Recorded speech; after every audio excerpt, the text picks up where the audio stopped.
Guardsmen, police, and state troopers moved quickly to arrest those attacking blacks and their sympathizers.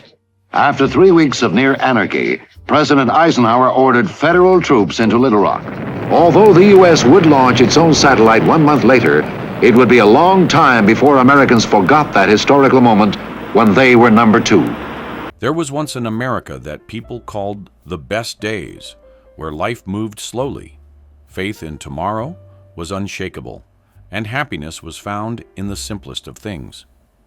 That was the Eisenhower era, 8 short years that left behind radiant memories which still stir an entire generation today. Time has passed, and all of it has slipped into the past, leaving only stories, black and white photographs, and the longing of those who lived it. What exactly made that period one Americans still recall with both pride and nostalgia? Let us now explore 25 things that existed only under President Dwight D. Eisenhower. 25. Simplicity in consumption. Happiness with TV and refrigerators. There was an America under Eisenhower, where happiness was not a luxury car, designer brands, or dozens of credit cards, but wrapped up in simple things like a shiny new refrigerator or a black and white TV placed neatly in the living room. In 1950, only about 9% of American families had a TV, but by the end of the decade, that number had soared to more than 85%. The familiar scene back then was the whole neighborhood gathering around a small screen, kids sitting cross-legged on the floor, adults passing around bowls of popcorn, cheering as a music show or a ball game came on. In the kitchen, the first refrigerator became a source of enormous pride. Mothers opened the door to find milk, butter, and fresh vegetables enough for a whole week, no longer worrying about daily trips to the market. A washing machine, a radio, a few simple household appliances, and the family felt like they were living in a modern paradise. That happiness came from knowing what was enough. People cherished each item, wiped the TV down weekly, kept the refrigerator manual as if it were a keepsake. There was no need to buy new every year, no urge to show off, because one single item was enough to bring a family and a community together. Today, that picture has vanished. We have hundreds of TV channels, countless gadgets, and phones replaced every year. Yet families rarely sit together. Credit cards pile up debt, homes become storage spaces, and joy feels hollow. Looking back at those old black and white photos, a child grinning beside a brand new TV, a father proudly showing off a refrigerator on the porch, we realize there was, once in America, where happiness was that simple, and it can never be fully recaptured. 24. Simple, fresh food, flavor from the backyard garden. If the simplicity in consumption during the Eisenhower era made families happy with nothing more than a refrigerator or a TV, it showed even more clearly in daily meals. In 1955, most American families had at least a small garden where tomatoes, green beans, and cucumbers were picked straight into the kitchen. On average, a household consumed more than 40 gallons of milk a year, and dinner almost always included butter, grilled meat, and fresh vegetables. A gallon of milk at that time cost about 83 cents, a crusty white loaf just 18 cents, and a pound of lean beef a little over 50 cents. Those tiny numbers carried enormous memories. In the morning, a glass milk bottle still beaded with dew sat neatly on the doorstep. In the kitchen, Mom opened the sparkling new refrigerator and took out golden butter, cold cuts, and vegetables from the backyard. Outside, Dad lit the charcoal grill for the weekend BBQ. Children ran circles around the yard with a freshly picked red apple in hand, their laughter mingling with the smell of meat drifting on the afternoon breeze. Meals back then were not extravagant, not complicated, but filled with nourishment, trust, and the joy of togetherness. Compared with America today, the contrast is striking. A gallon of milk can cost $4 or $5, vegetables are often expensive and packed with preservatives, and meat carries constant worries about chemicals. People eat more, but they also worry more. Fast food, GMO, and processed foods crowd the table, while fresh flavors and peace of mind grow increasingly rare. It turns out all it took was a milk bottle on the porch, a backyard BBQ, and a basket of garden vegetables for a family to feel life was complete. That was rustic, pure happiness, something later generations can only rediscover through fading memories. 23. The neighborhood dream, when doors were always open. Do you remember knocking on a neighbor's door just to borrow a pinch of salt, or carrying over a fresh baked pie to share? In the Eisenhower years, those little acts were the ties that bound entire communities together, where every block felt like one big family. Numbers from that time tell an interesting story. More than 60% of Americans in the 1950s said they visited neighbors at least once a week. You can still picture the warmth of it. Kids dashing freely from yard to yard without asking permission. Adults sitting on porch chairs, sipping coffee and chatting until late. Front doors rarely locked because trust was natural. Backyard BBQs or 4th of July gatherings turned entire neighborhoods into one big family. Porch lights glowing bright and laughter echoing everywhere. Hard to believe closeness like that was once so ordinary. Now that habit lives only in memory. Modern houses rise with tall iron fences and security cameras, doors locked tight, blue light from TVs and phones replacing conversation on the porch. Children no longer run across lawns to play, but sit quietly with iPads in their rooms. Adults are too busy to knock on a door or share a fresh pie. We may have thousands of online friends, yet hesitate to say hello to the person living right next door. 22. Schools full of hope. Tuition worth dreaming of. In Eisenhower's time, the schoolhouse was a symbol of faith and the hope of changing one's life. Classrooms were crowded, desks were worn wood, windows opened to fields or little streets, but laughter always rang out inside. Teachers were respected, almost like second parents. Students listened with discipline, and parents believed education was the surest ticket to a brighter future. College tuition was only a few $100s a year, the kind of money a summer job could cover. In 1958, when the Soviet Union launched Sputnik, Eisenhower signed the National Defense Education Act, pouring billions into schools and scholarships. Anyone who worked hard could set foot on campus. The hope for the future spread like the morning sun. Today, that picture has changed. College tuition can reach $40,000 to $60,000 a year, pushing millions of students into crushing debt that can take decades to pay back. Instead of excitement at the gates, many young people see education locked behind the word tuition. Teachers feel pressure from grades and performance, while students stress over loans. The simple belief, study to change your life, has been replaced by the practical fear. Will I ever be able to pay off my debt after graduation? Looking back, we realize that in Eisenhower's era, schools not only taught knowledge, they planted hope, turning ordinary children into citizens filled with dreams.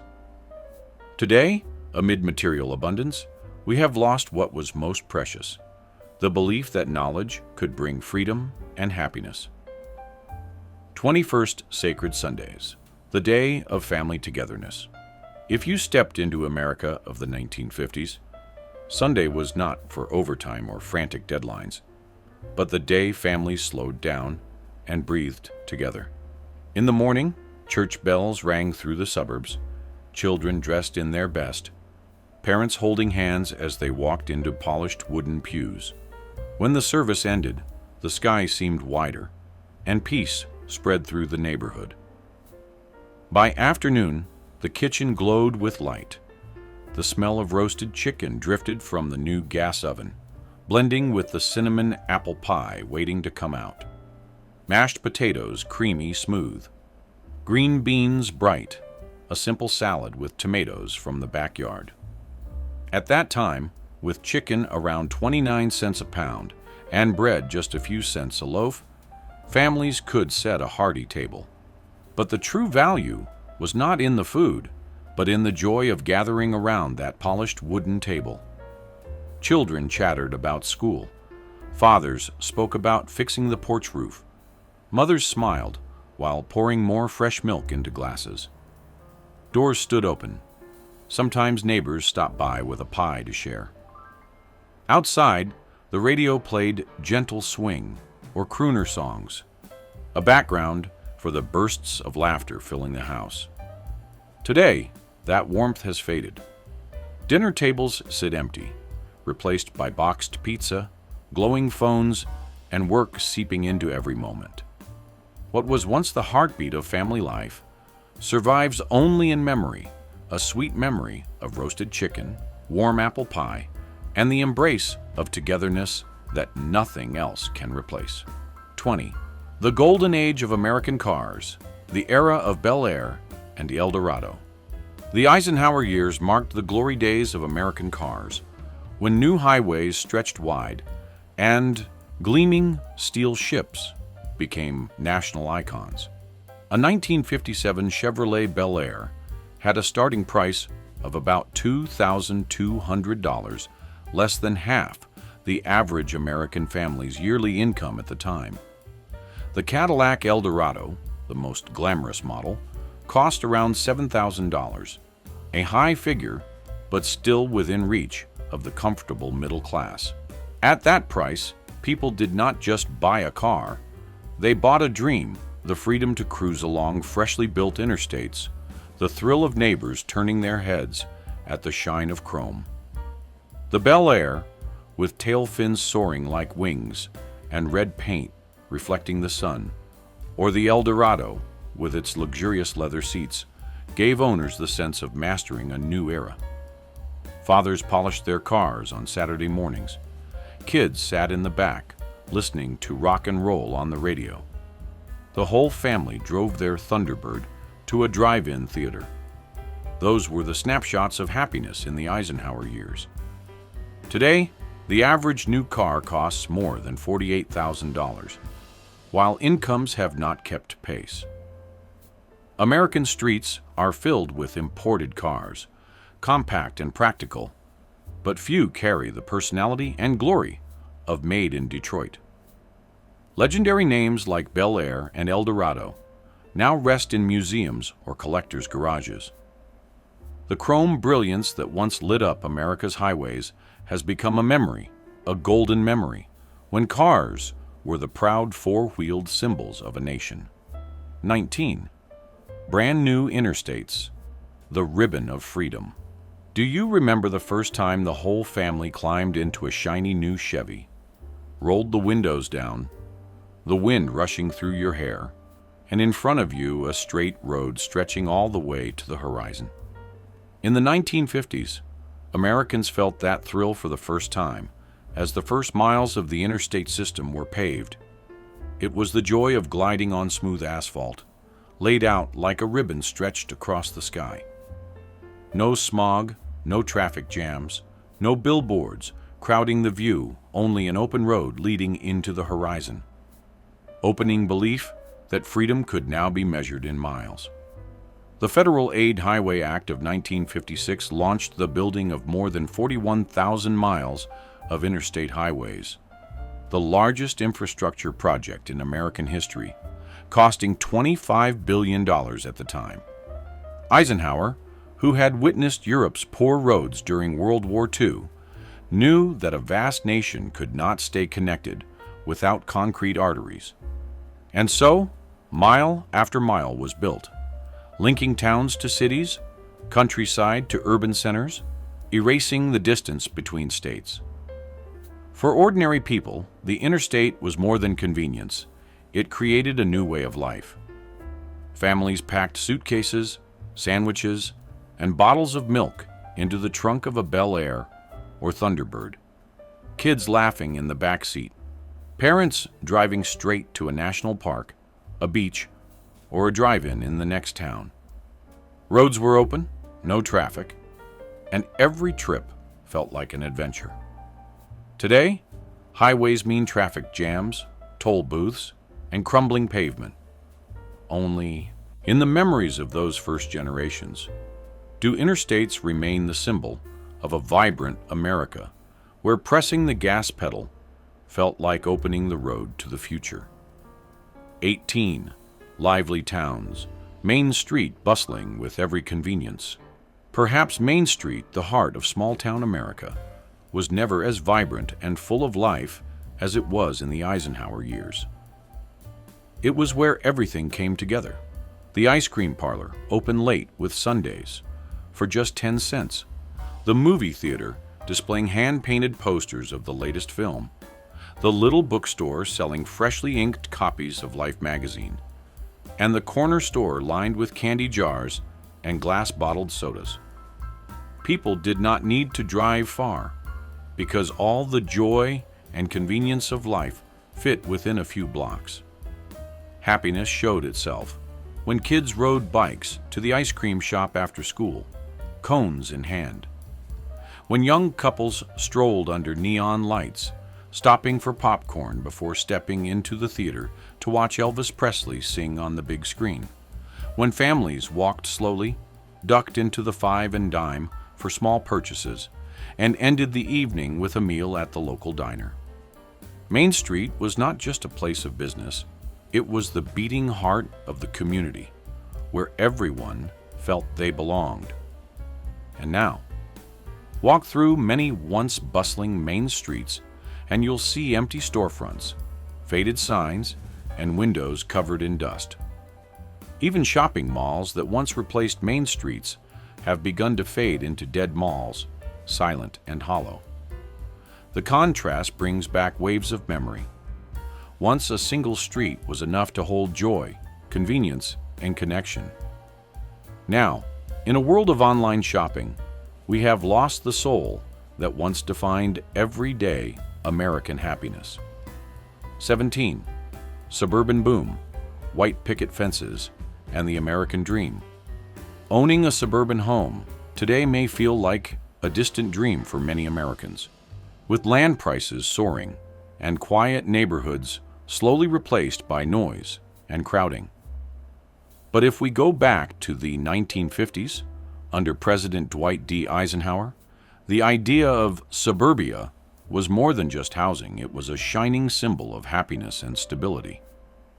After World War II, millions of returning veterans longed to build new lives. The GI Bill allowed them to buy homes with fixed mortgage rates of about 4%, while a booming economy fueled the belief that tomorrow would be brighter than today. Within a single decade, America saw more than 11 million new homes rise, most of them stretching across the wide-open suburbs. The Levitt towns became the most famous, sprouting up like mushrooms, where rows of nearly identical houses were built at record speed, sometimes hundreds in a week. They all looked the same: sloping roofs, wide windows, private garages, neat green lawns, and spotless white fences. Yet behind that sameness, each family breathed warmth into their home. The sound of children playing on the grass, the smell of BBQ drifting in the evening breeze, the cheerful greetings of neighbors at the porch. Only in the Eisenhower years did the suburbs truly feel like family heaven. Traffic was light, the air was clean, and children could walk or bike to school without worry. At night, the whole neighborhood glowed with lights, doors left open, adults chatting, children playing until the street lamps flickered on. It was a picture later generations can hardly imagine, a simple kind of happiness Americans once believed would last forever. Today, the suburbs still exist, but they are not the same. White fences are only decorations, quiet streets replaced by cars and hurry, and families retreat behind closed doors. Only when looking at faded black and white photos do we realize there was once an America where happiness needed no more than a small house, a white fence, and the laughter of children echoing through the golden suburban dusk. 16. Baby boom, the sound of children everywhere. If one sound captures the spirit of Eisenhower's America, it would be the cries, laughter, and little footsteps of children echoing across neighborhoods. The 1950s were not only the era of new highways and suburban fences, but also the time when an entire generation came into the world. So numerous and so loud, it reshaped the nation itself. If one sound captures the spirit of Eisenhower's America, it would be the cries, laughter, and little footsteps of children echoing across neighborhoods.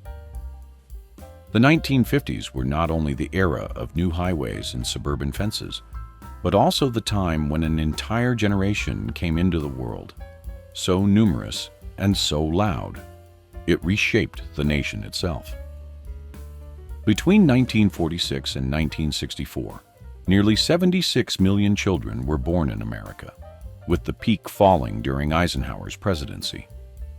More than 4 million babies were born each year, an enormous number compared to the pre-war years. Large families became a familiar sight. 3, 4, even 5 kids running across the same lawn, while mothers knitted on porches and fathers tended BBQ grills in the backyard. It was possible only in that era, when war was behind, prosperity filled the air, and people believed the future would surely outshine the past. Having many children was not seen as a burden, but as proof of faith and optimism. New neighborhoods felt alive with the voices of children. Parks were never empty, and every street rang with the sound of tricycles and rubber balls bouncing in the summer sun. Today, the birth rate in America has dropped to record lows, only about 1.6 children per woman.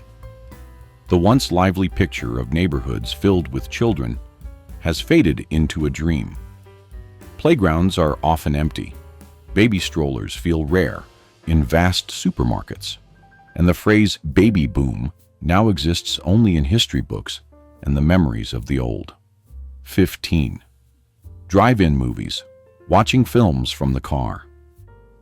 It may sound unbelievable to those born later, but there was a time when Americans thought watching movies from inside their cars was one of the most romantic and magical experiences of all.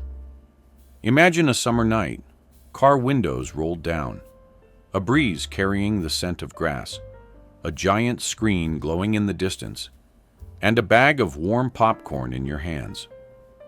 Your heart raced not only from the movie, but also from a secret handhold on a first date. It was never just watching a film, it was a rite of youth. During the 1950s, under Eisenhower, drive-ins exploded in popularity. From a few hundred in their early days, the number soared to more than 4,000 across the country within a decade. At night, rows of cars lined up neatly in wide fields, headlights turned off, the movie screens light, reflecting on windshields, creating an atmosphere no indoor theater could match.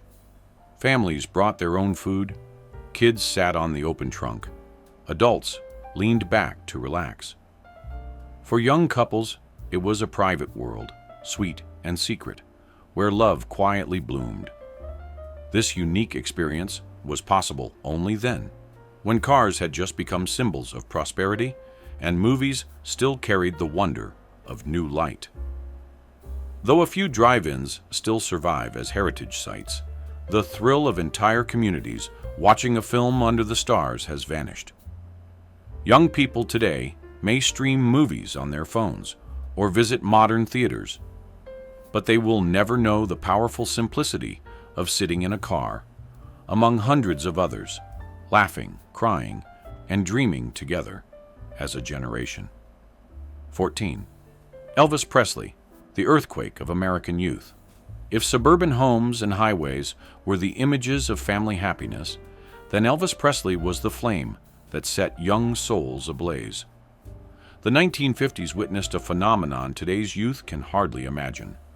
With just a few guitar chords, slick hair, and a half-shy, half-daring smile, Elvis sent a generation into a frenzy like never before.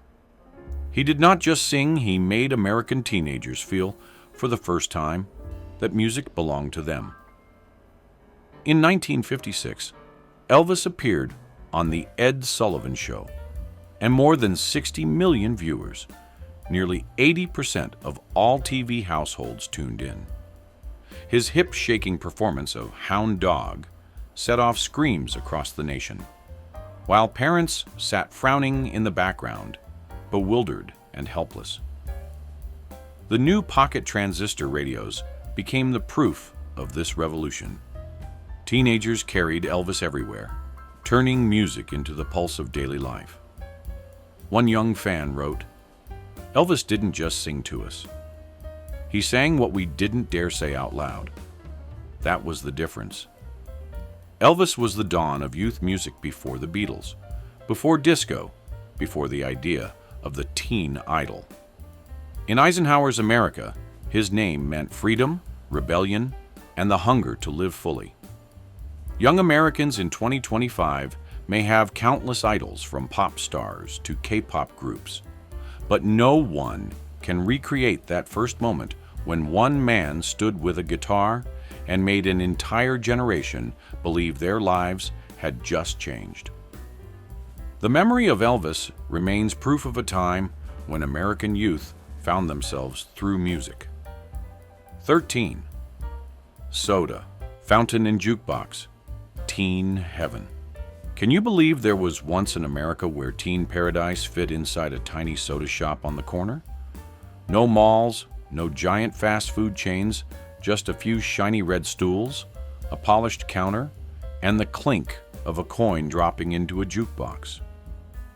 In an instant, the room erupted with the sounds of Buddy Holly or Chuck Berry. Milkshakes so cold, they froze your tongue.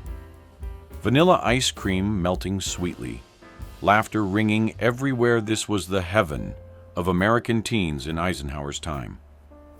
In the 1950s, the soda fountain was more than a place for drinks. It was the heart of the town. Boys in leather jackets and girls in poodle skirts gathered after school, sharing hamburgers and lollipops while music played. Friendships were sealed there. First loves sparked there. It was truly the social network of the era, simple, lively, and irreplaceable. Soda shops have almost disappeared from America. You can play music on your phone and sip a latte from a paper cup at a soulless Starbucks, but you will never feel the same electric energy of a 1950s soda shop, where music, youth, and happiness all came together as one. 12. Sears catalog, the whole American dream in one book. It may sound crazy, but there was a time when all of America put its hopes and happiness into a single thick book. The Sears catalog, just a black and white volume, looked like an entire world in the eyes of Eisenhower-era families. Inside were beds and sofas, clothes, washing machines, children's toys, even a do-it-yourself house. For families living in rural towns, the catalog was a window to the future. Picture it: a child circling a toy train with a red pencil, parents folding a corner of the page for a new sofa, and everyone waiting in excitement. When the knock finally came at the door, and the mailman handed over a Sears package, the joy burst open, as if the modern world itself had arrived on the porch. That kind of magic could only happen during Eisenhower's time, when faith in prosperity filled every household. Today, with just a few clicks, anything can arrive the same day. but nothing compares to the trembling thrill of opening a package the family had waited weeks to receive. The feeling that the entire American dream could fit in one book has vanished, and today's generation may never understand that simple happiness. 11. Social Security and the monthly check. Imagine working your whole life, and when age or illness finally came, instead of fearing tomorrow, you received a monthly check knowing your country still stood behind you. In the 1950s, under Eisenhower, that was no longer just a dream. He expanded Social Security, bringing millions of seniors, the disabled, and everyday workers under its protection for the first time. That small check was more than money. It was a promise that America did not abandon those who had contributed.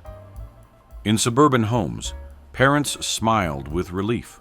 Children carried fewer worries, and whole communities believed they lived in a fairer, more compassionate society.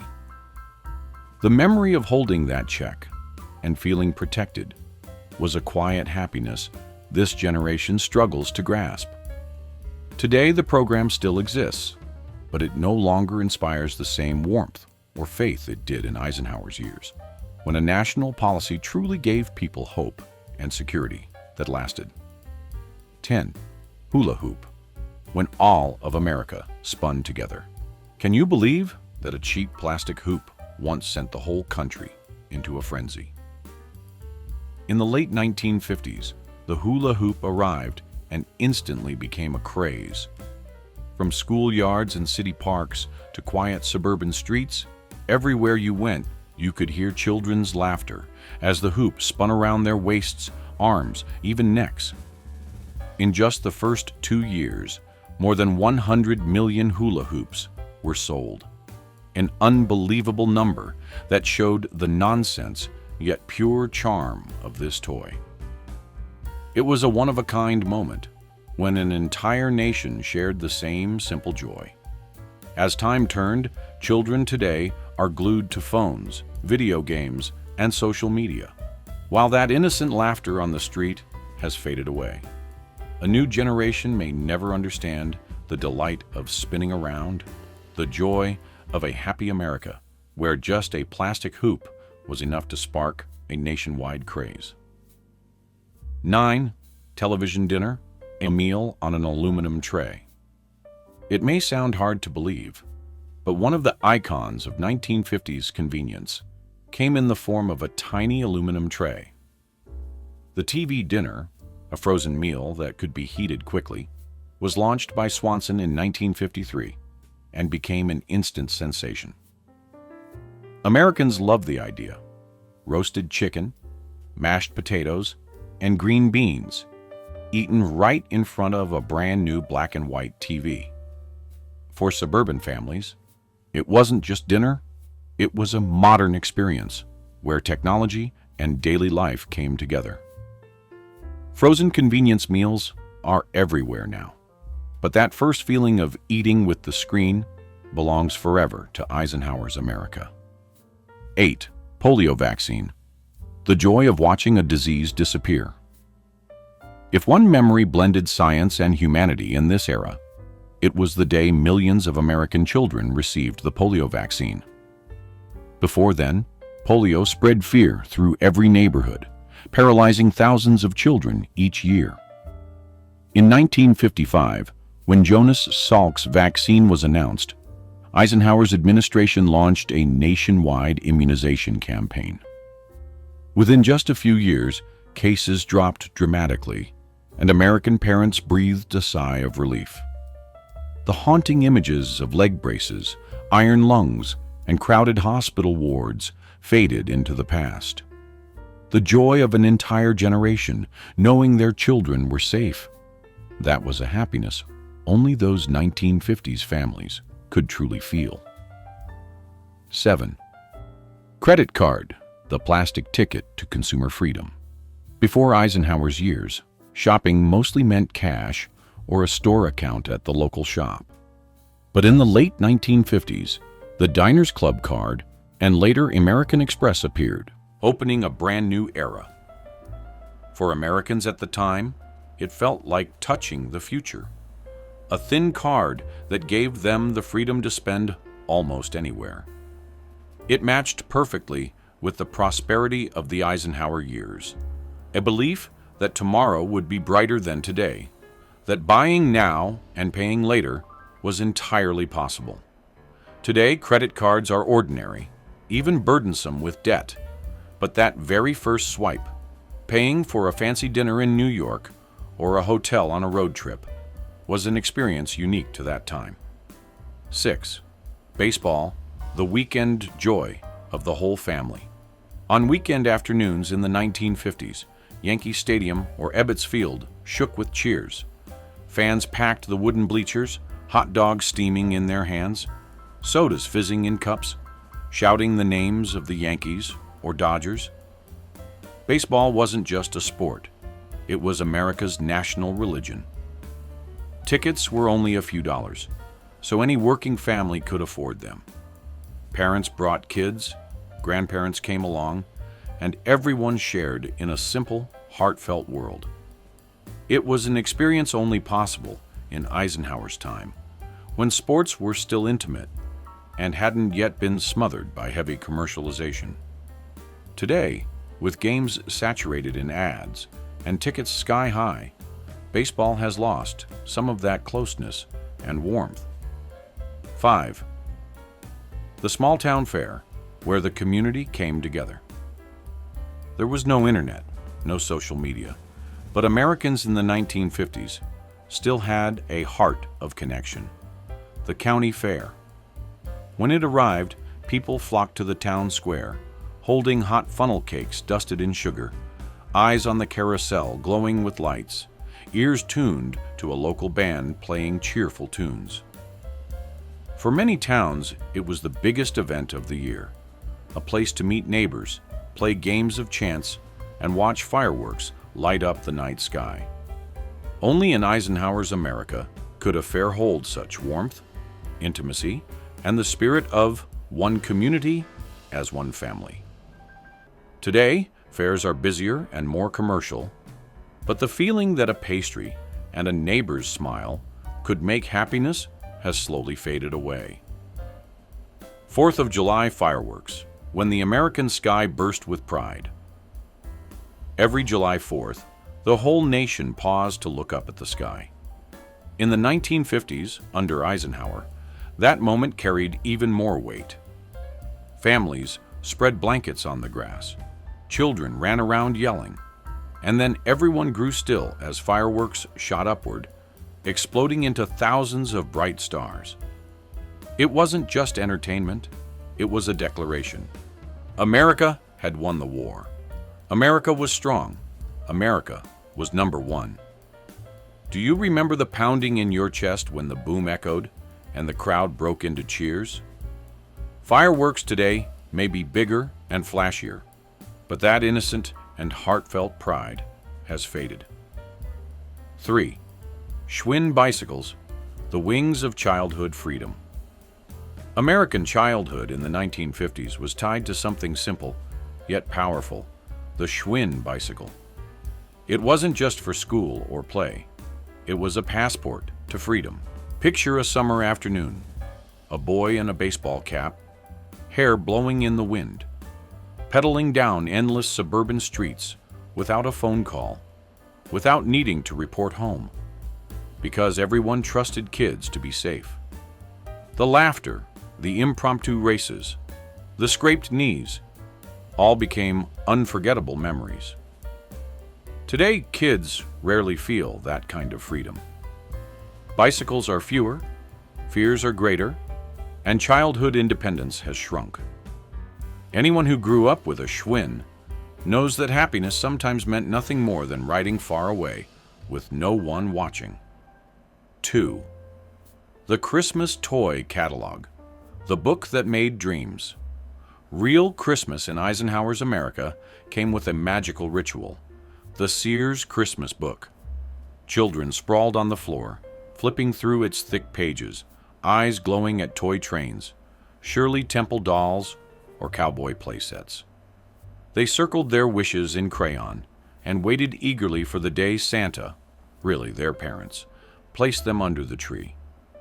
For the first time, kids could dream through a catalog, not just gaze at faraway store windows, but imagine gifts from the comfort of their own homes. Today, Amazon can deliver in hours, but it can never match the suspense of counting down the days, wondering if that circled toy would truly appear. That magical Christmas feeling belonged only to the 1950s generation. 1. The slogan, "I like Ike." When politics made a nation smile. There was once an America where politics wasn't bitter argument, but a shared joy. In the 1950s, from campaign buttons to posters to street signs, 3 simple, friendly words appeared everywhere. I like Ike. Ike was the affectionate nickname for Dwight David Eisenhower, the 34th President of the United States and former Supreme Allied Commander in Europe. The slogan lit up the elections of 1952 and 1956, not just as campaign material, but as a heartfelt expression of trust from the people.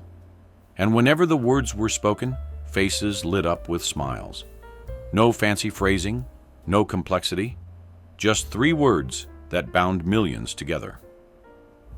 In recent elections, that innocence and unity have been nearly impossible to find. And so, I Like Ike remains in America's memory as proof that once, politics could bring happiness to an entire nation simply by offering someone they could believe in. We've just traveled through 25 special things found only in Eisenhower's America. 8 short years that left behind what many still call the nation's golden age. From white picket fences in the suburbs, to road trips down Route 66, to fireworks as bursting on the 4th of July, to the simple joy of a slogan that made people smile. All of it now lingers like a distant memory. So what about you? If you could step back into that decade, what would make you happiest? Leave your thoughts in the comments. And don't forget to subscribe so we can continue this journey together, uncovering the nostalgic pieces that made America shine so brightly in the past.